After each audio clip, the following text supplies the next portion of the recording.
ายๆเพียงแต่มาสมัครงานกับทางบริษัทเฮามือมีออนมีงานมาแนะนำพี่น้องอีกเดิมมีเขามาอยู่เก่างานเนาะงานที่1ก็คือต้องการเป็นแม่บ้านไปเสาเย็นกับอันนี้เงินเดือน15,000บอนเหตุงานนี่แมนอยู่เทพพระลักษณ์หรือว่าอยู่สมุทร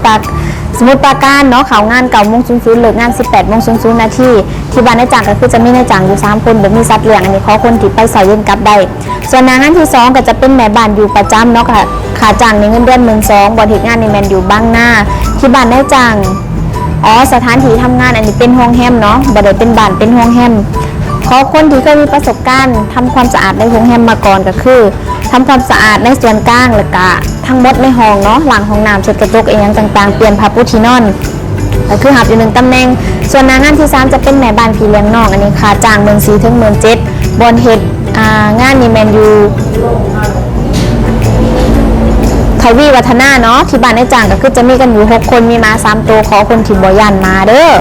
เฮ็ดหน้าที่เบิ่งน้องฟ้าแฝด2 คนอายุ5 เดือนดูแลทุกอย่างในส่วนของน้องเลยส่วนงานที่4ก็คือจะเป็นแม่บ้านไปเสาเย็นกับเงินเดือน15,000บอนเฮ็ดงานนี่แมนอยู่เพชรเกษม48แยกเช้าเนาะก็คือที่บ้านนายจ้างจะมีกันอยู่มีกันอยู่4 คนเขางาน8:00 เลิกงาน 18:00 นาทีเนาะส่วนงานที่5ก็จะเป็นแม่บ้านไปกับอีกเนาะนี่เงินเดือน15,000บอนเฮ็ดงานนี่แมนอยู่บางพี่ที่บ้านนายจ้างจะมีแม่บ้านอยู่แล้ว1 คนก็คือหน้าที่เฮาก็คือไปทำความสะอาดบ้านเขางาน8:00 เลิกงาน 18:00 นาทีเนาะส่วนงานที่6จะเป็นแม่บ้านพี่เลี้ยงน้องค่าจ้างนี่13,000 ถึง 14,000บอนเฮ็ดงานนี่แมนอยู่พระราม3มีนายจ้าง3 คนมีแมว1 ตัวเนาะเฮ็ดหน้าที่เบิ่งน้อง1 คนอายุ3 เดือนดูแลทุกอย่างในส่วนของน้องเลย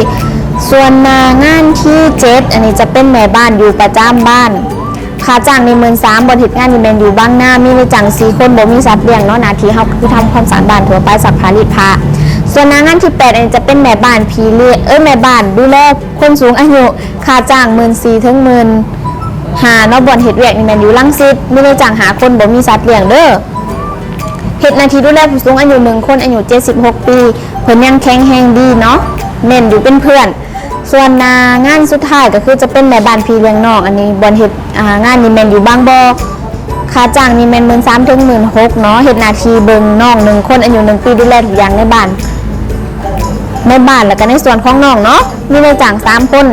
บ่มีสัตว์เลี้ยงเด้อสำหรับในเก่างานนี่ก็คือยังบ่ทันได้คนงานเด้อพี่น้องถ้าคนใดที่สนใจอยากเข้ามาสมัครได้มาสมัครได้เนาะอยู่ที่จรัญ82/1เด้อสำหรับมื้อนี้ลาไปก่อนเด้อทุกคนสบายดี